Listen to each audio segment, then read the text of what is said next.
I never thought I'd become my family's secret wallet.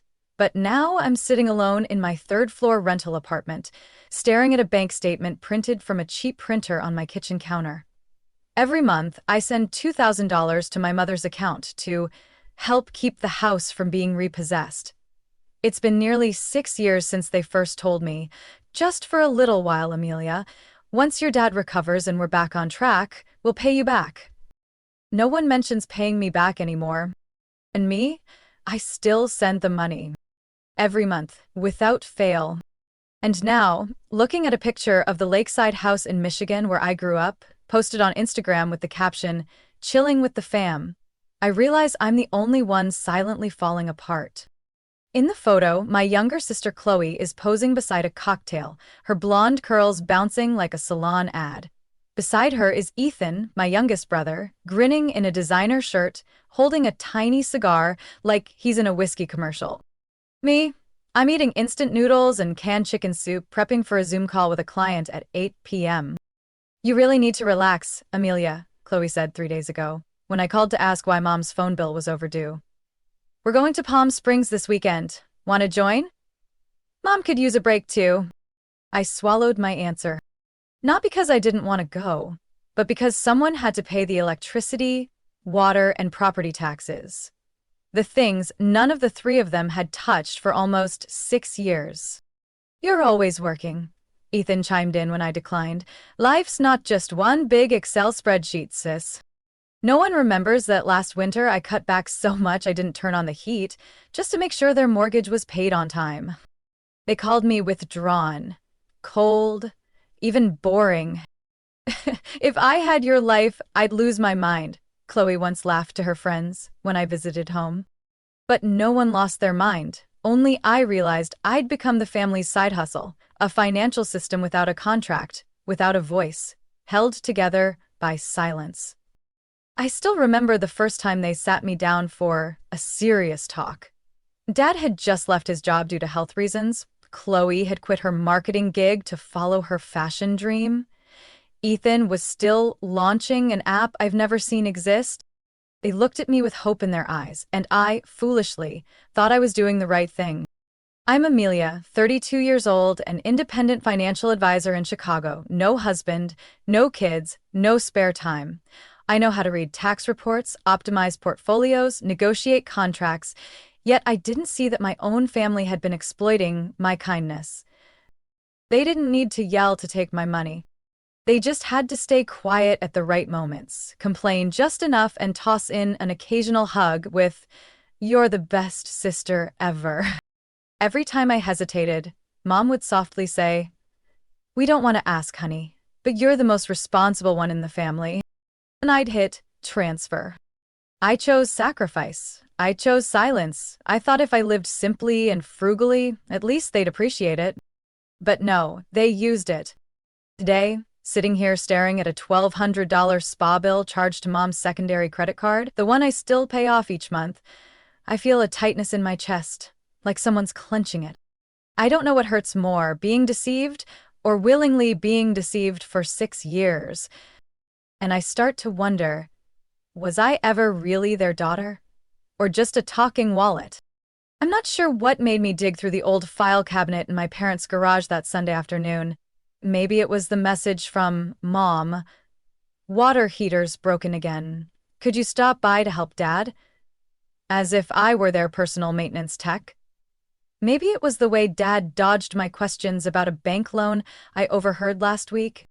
Or maybe I was just too tired of feeling like something was off, yet no one would admit it. Dad's work desk in the garage was crammed with old papers, blueprints, contractor invoices, repair notes from his days in construction. I pulled open a drawer without much thought, just to pass the irritation. But when a worn brown folder fell to the floor, I froze. On the first page, stamped in bold red, "Foreclosure notice. Final deadline. March 12th, 2017. I flipped through. A thick stack of bank warnings, overdue payment alerts, legal threats, all clearly dated, all from months before I ever started sending money. My parents knew exactly how bad things were from the beginning. They didn't spiral by accident. They chose not to tell the truth. And they chose to lean on me, the one who never questioned and always stepped up. I stood frozen in the dim garage, hands shaking around the stack of papers. In that moment, I wasn't the good daughter anymore. I was a pawn in a game I didn't even know I'd been drafted into. That night, I drove back to Chicago in silence. No radio, no calls. Just the hum of wind past the windows. But the second I stepped into my tiny apartment, I knew. I couldn't face this alone. I called Natalie Maddie, my closest friend since college, a civil attorney. Sharp, patient, unafraid of confrontation. She showed up 20 minutes later with her laptop, a bottle of red wine, and the look of someone ready to burn the whole table down. I told her everything. The nearly $145,000 I'd sent over 6 years, the lies, the hidden folder. Natalie reviewed every document, each invoice matching the dates. I had never seen her so quiet. "Amelia," she finally said, voice calm and firm, "if this isn't financial manipulation, I don't know what is." We got to work. I printed every bank statement since 2017. Natalie opened a spreadsheet and logged every transfer. She compared them to social media posts from Chloe and Ethan. Vacations, shopping sprees, fine dining nights. "Here," she pointed. "June 12th, last year, you sent your mom $2,000. 3 days later, Chloe's posting from the Maldives, caption, 'Blessed luxury escape.'" I bit my lip. "And here," she continued, "you sent 500 more for a burst pipe emergency." That same week, Ethan uploaded an unboxing video of his new sound system. Every line item felt like a slap. Every time I tightened my belt, they popped another bottle of expensive wine. Every time I stressed over bills, they were editing selfies next to designer bags. Natalie closed her laptop, eyes locked on mine. "We need a plan. Not for revenge, for closure." I nodded. For the first time in years, I wanted to say it all out loud. "We'll start by compiling a full file. Bank statements, loan documents, messages, emails, photos, social media posts," Natalie said, fingers typing rapidly. "Everything will be numbered, stored, and, if needed, presented in court." I sat silently, listening to the steady sound of keystrokes. Each tap felt like the beat of a new determination. Because this time, I wouldn't stay quiet. This time, I'd be the one flipping the table. I sent a message to the family group chat on a Wednesday morning, just as sunlight was beginning to peek through the living room window. "Next Sunday, I'd like to host a dinner at Mom and Dad's. There's something special I want to share. I'll take care of everything. Hope everyone can be there." Short and simple, but the effect was anything but. Less than 5 minutes later, Chloe replied with a string of smiley faces, hearts, and wineglass emojis. "Oh my God, do you have a boyfriend? Don't tell me it's a wedding. I knew it." Ethan followed soon after. "As long as there's good wine, I'm there. Might bring a couple investor friends too, spice things up." Mom called me directly, her voice excited like it was Christmas morning. "Amelia, I just knew you'd have happy news. Do you need me to prep anything, or maybe I'll just hire a caterer to make it extra classy?" I simply smiled. "Don't worry, Mom. I've got it all handled." They didn't know that this time I wasn't bringing dessert or congratulations. I was bringing the truth. 2 days later, Natalie stopped by my apartment with a black USB stick and a half smirk on her face. "Here's the weapon, all sorted chronologically. Every wire transfer, social media post, invoice you covered, and screenshots from the bank's system." "Thanks, Nat," I whispered. "Not done yet," she added, pulling a cream envelope from her bag. "I checked your parents' property records. There are 3 secondary mortgages under Ethan's name, all filed after you started covering the main mortgage." I froze. "And," Natalie continued, opening her laptop, "I found that the guest house behind their home is listed on Airbnb. The host profile is E.R. Stone, with a cat photo for the avatar. I booked a night just to be sure. The interior pics, location, and the listing text? Private, quiet home with friendly host. It all matches." I leaned back in my chair. Everything was clear now. I wasn't just a victim of silence. I was the target of a plan, neatly disguised under the mask of family. On Saturday, the day before the dinner, I prepared everything. I hired a private chef to cook at my parents' house, not to impress them, but so no one could leave midway claiming they needed to help with cleanup. I printed every document from the USB, each bank transfer, loan record, every matching photo and Instagram post. I organized them neatly into a white folder, highlighting every timestamp where my payments aligned with their luxury trips. I'd bought a small voice recorder. Natalie had said, "Not for lawsuits, just insurance, in case they twist the story." Finally, I printed this quote on a card to place at the center of the table. Family is where it begins, but not where trust has to end. That evening, Ethan texted, "Hey sis, mind if I bring 2 investor leads? Great networking chance. I'll bring some contracts for fun too." I replied, "The more the better." At 6 p.m., Mom called. "Amelia, your father's feeling a bit under the weather. Should we reschedule?" "Oh, Mom, this timing is perfect. Everything's ready." Her voice paused a beat. "Okay, I understand." That night, I stood in front of the mirror wearing the white blazer Natalie gave me. Sleek, elegant, sharp like a warning. I looked at myself. Not the overburdened eldest daughter, not the quiet one they like to label. I was Amelia, the one about to reveal a performance I had unknowingly been cast in for years. I grabbed my bag, folder, USB, recorder. Everything was ready. Just before stepping out, Natalie messaged me, "Good luck, and remember, you don't owe anyone an apology for telling the truth." I looked at the screen and let a small smile form. This time, the truth doesn't bow. I arrived at exactly 6:15 p.m. The 2-story home in suburban Grand Rapids was lit up and full of laughter inside. 2 luxury SUVs sat in the driveway. Through the living room window, I saw Chloe twirling her wine glass, curls flawless, while Ethan gestured animatedly toward an open laptop, probably pitching his next big idea. Mom opened the door, lips red, perfume heavy as ever. "Amelia, you're here. Everyone's been waiting for your big surprise." She hugged me, then adjusted the collar of my white blazer. "Ooh, this is what you're wearing? Looks powerful." I smiled. Exactly the feeling I'm going for. Dinner unfolded in the spacious dining room, a long table dressed in white linen, laid with polished flatware. An amateur photographer, Chloe's new boyfriend, snapped photos of the dishes, the wine, and every perfect family moment. I sat at the head of the table. In front of me, the printed card read, "Family is where it begins, but not where trust has to end." "So, Amelia," Ethan grinned, arms still draped around his girlfriend, "what's the big news? Finally embracing your truth? Or maybe quitting that job to travel like a normal person?" Laughter rippled around the table. Chloe smirked, sipping her wine. "You brought someone, didn't you? Don't tell me it's a fiancé." I pushed back my chair and stood. "No, not romance. This is a financial announcement." The room quieted. Just a few heartbeats long. But it was enough. I opened the white folder and pulled out the first document, a foreclosure notice from 2017. This is where it all began. 6 years ago, this house was nearly taken by the bank.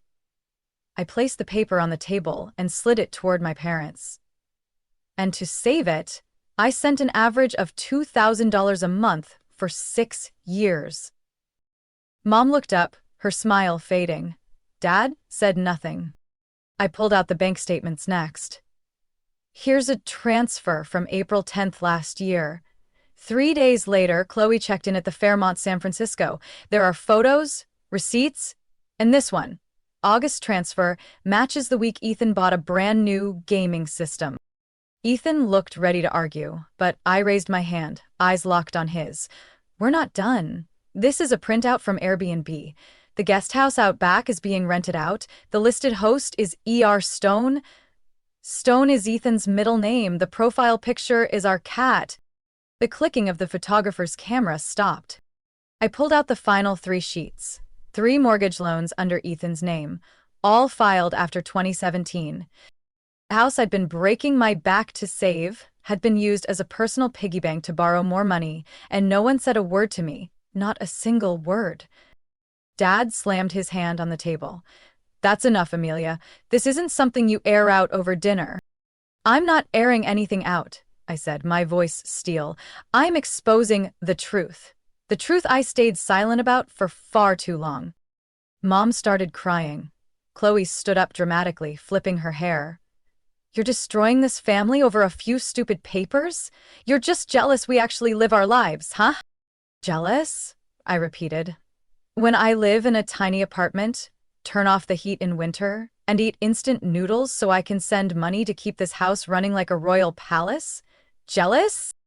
Ethan flushed. I didn't know those loans were in Mom's name, and… You're blaming Mom? I cut in. Then who listed the house on Airbnb? Who texted me for money for a new blockchain project while using this house as collateral? I pulled out my phone and opened my banking app. And here's the final thing. A few taps, and I held up the screen. Automatic mortgage payments. Cancelled. Starting next month, this house is no longer my responsibility. There was a clatter of silverware. Mom sobbed.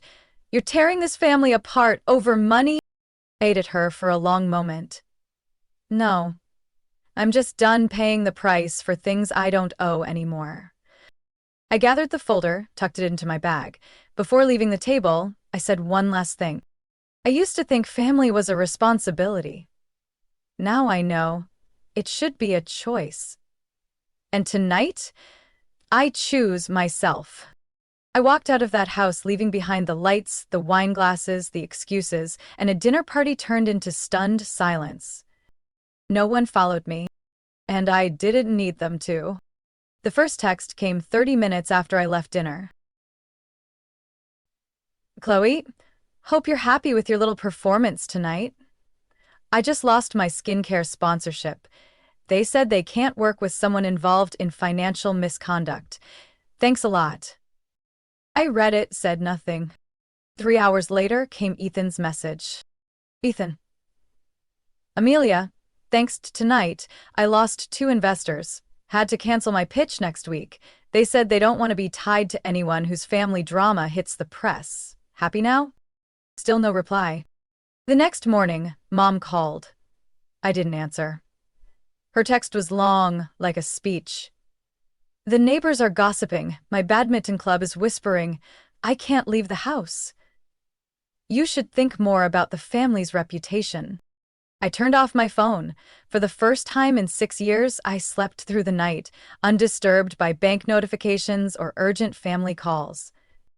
2 days later, I began the trip I'd promised myself for years but never took. Not Paris, not Tokyo, just a small coastal town called Seabrook in southern Oregon. Peaceful, gentle waves, no social media, no obligations. The little cabin I rented had an open kitchen, a window facing the ocean, and wood floors that creaked like a soft morning melody. I brought just one suitcase, a laptop, and the folder Natalie gave me. Not to investigate anymore, but to close the chapter. On Tuesday in Seabrook, I opened my email. Dozens of messages waited, but one subject line made me pause. Amelia Blake, your story is inspiring thousands. It was from an independent podcast producer in Seattle. I heard about your story from someone who attended that dinner. We'd love to invite you to share your experience with financial manipulation within families, something so many people endure quietly. If you're willing, we can arrange a studio session or a remote interview. I read it twice. My heart pounded, not from fear, but from finally feeling seen. Not pitied, recognized. Within a week, everything shifted. The podcast aired. My episode was titled, The Price of Kindness, When Your Family Turns You into a Silent Wallet. In less than 2 days, hundreds of comments poured in. You're not alone. I paid my sister's tuition for 3 years and got nothing but resentment in return. Thank you for speaking out. Another email came from a publisher in Portland. We believe your story isn't just a wake-up call, but an important resource for women being financially exploited in close relationships. If you've ever considered writing a book, we'd love to help. I closed the laptop, eyes stinging. I used to think my journey ended the day I stopped the transfers, but maybe it was just the beginning. One morning, Natalie called me on FaceTime from her law office. Her hair was tied up, round glasses resting lightly on her nose. Chloe just filed a countersuit. She's claiming you damaged her public image and income. I sighed. She thinks I'll stay silent? No, but don't worry, Natalie said, smiling with that icy precision. This is my favorite part. Legal retaliation. Less than a week later, Chloe withdrew her claim after Natalie sent over Chloe's own publicly posted financial disclosures, matching my transfers exactly. Meanwhile, my parents' house was listed for sale. Ethan couldn't retain the loans under his name after the bank audited ownership and payment history. Mom sent a handwritten letter, shaky handwriting, trying to explain they just didn't want me to worry. But now I was strong enough to not need to answer. I sat on the wooden porch of the beach house, a cold coffee in hand, phone on silent. A little boy ran past, kite in hand, the wind lifting it high. Like the freedom I thought I'd lost. I didn't need revenge. I had won. Not through anger, but by reclaiming my own voice. I used to believe that if I tried hard enough, sacrificed long enough, one day people would see my worth. That they'd love me not for the money I sent each month, but for me. Amelia, a daughter, a sister, a human being with feelings, limits, and her own dreams. I was wrong, and I'm grateful for that. Because without being wrong, I might never have learned how to stand up, not to please anyone else, but to finally live for myself. That evening, as the sun sank into the ocean like shards of broken glass, I felt completely empty for the first time in years, but in the best way. No payment deadlines, no urgent texts from Chloe, no Ethan asking to borrow 20 grand for his next big idea. Just the sound of waves, the smell of salt air, and me, bruised, but still standing. I opened my laptop and looked at the bank account I once drained to keep a roof over someone else's head. Now, the numbers were growing, no longer depleted, no longer assumed to be community property. Natalie once said, "There's no freedom sweeter than no longer paying the price for someone else's life." Now I understand. I started writing down what I wanted to do, not what I had to do. Travel to Europe this fall. Enroll in a street photography course in Lisbon. Buy a used red convertible. The one I dreamed of at 22, but always put off because it wasn't the right time. Read the full works of Anne Patchett instead of just skimming covers. Start a financial blog, but this time to share, not to save anyone. That night, just as I was writing the first post for my new blog, the doorbell rang. Deacon. He brought pizza, 2 cans of soda, and that slightly crooked smile I'd remembered since one college summer. "You said you wanted quiet," he said as I opened the door, "but you also once said you hate eating pizza alone." I smiled, stepped aside, and let him in. We sat on the porch, pizza in hand, feet on the wooden steps, watching the ocean. No need for words. The silence between us wasn't heavy. It was like a song without lyrics. "When you stood there in that dining room," Deacon said softly, "I've never seen someone so brave." "That wasn't bravery," I replied. "It was the end of my tolerance." He chuckled. "Either way, you did what most people never dare to. You saved yourself." I looked at him. "And what about you? Remember what I once said? That I was afraid of being alone if I let it all go?" Deacon leaned back, eyes gentle. "No one stays alone forever if they're living their truth. And if you ever forget that, I'll remind you every day." We didn't kiss. We didn't exchange perfectly scripted lines. We just sat there, like two people who'd been hurt, who'd made the wrong choices, and were finally wise enough to choose again. A week later, I left the beach town. Not because I had to, but because it was time to move forward on my own. I rented a small apartment in Portland, near the Willamette River, full of light and greenery. I began drafting content for my blog, accepted an invitation to speak at a women's finance conference, and submitted the first outline of the book a publisher had requested. In the foreword, I wrote, "This isn't a revenge story. It's a story about choice, choosing yourself, even if it's late, and choosing to live a life no longer governed by guilt, imposed by those who claim to love you. One early spring afternoon, as I sat in a small cafe near home, a message popped up from Natalie. Your mom wants to meet. She asked if you'd be willing to talk. Do you want to? I looked out the window. Cherry blossoms fluttered down in the breeze. I didn't feel angry anymore, but I also didn't feel the need to go back. I replied, not right now, maybe someday, but today, I choose peace. And that's what I wanted to hold on to most of all. The right to live peacefully. No longer a walking wallet. No longer a shadow in my own family. I am Amelia, and finally, I chose me. Amelia's story isn't just a wake-up call about financial abuse within families. It's proof that kindness should never be exploited. In real life, many people are just like Amelia, quietly sacrificing for family until they realize they've become bottomless wallets. Her courage is a reminder for anyone trapped in guilt and obligation. You have the right to choose again, to live for yourself. And that's not selfish, it's survival. What do you think of Amelia's decision? Would you have done anything differently in her shoes? Share your thoughts below, and don't forget to follow the channel for more powerful and emotional stories about family and life.